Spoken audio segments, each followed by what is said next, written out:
Hey everybody, this is Rabbi Marcus Rubenstein. I just wanted to give a quick recap of a few things that I spoke about this Shabbat. I spoke about the idea that people really should not be categorized. It's always dangerous to categorize people.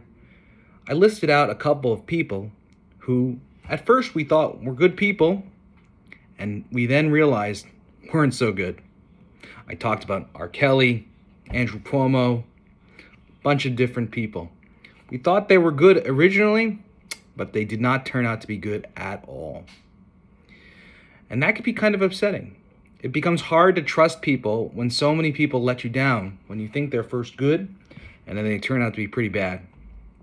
But you see, God faced the same thing. First, God had to deal with Cain murdering his brother.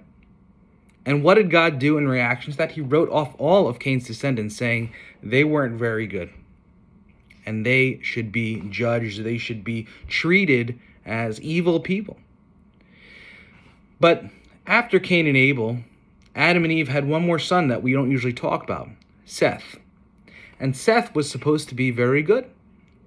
And because Seth's descendants were therefore should be good as well, God made them judges, leaders, to judge the people of the children of Cain and all of humanity at the time. And they became very powerful people. Well, what do we soon figure out? We soon see that they too actually coerce, rape, and do violence towards women. They use their power in such horrible, terrible ways. And the reason is because they were not evaluated.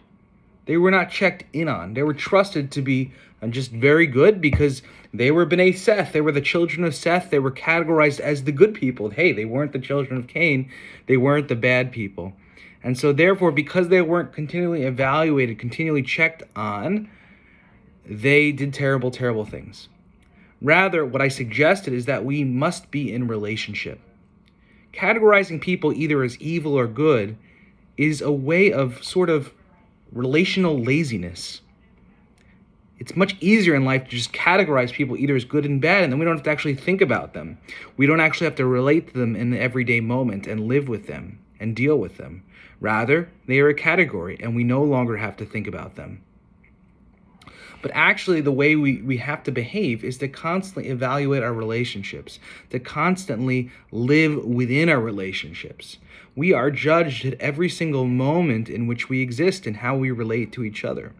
We aren't just good period or bad period, and others too are not good period or bad period. Rather, we're constantly dynamic as human beings, and God treats us as a dynamic human being, and so too we should treat others as dynamic human beings. So because of that, it's really, really important never just to write people off, especially yourself. God forbid to just write off yourself because of a bad thing that either you or the other person has done in the past. Right? People are dynamic individuals and can change. But on the other hand, it's very important to not let people just rest on their laurels. Rather, people should constantly be struggling and working to do the good and to constantly be judge whether they're being righteous at the moment, not whether they were only righteous in the past. Rather, people are dynamic and continually changing, and all relationships should be evaluated for that reason.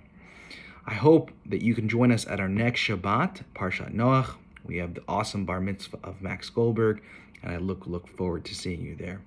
Bye, everybody.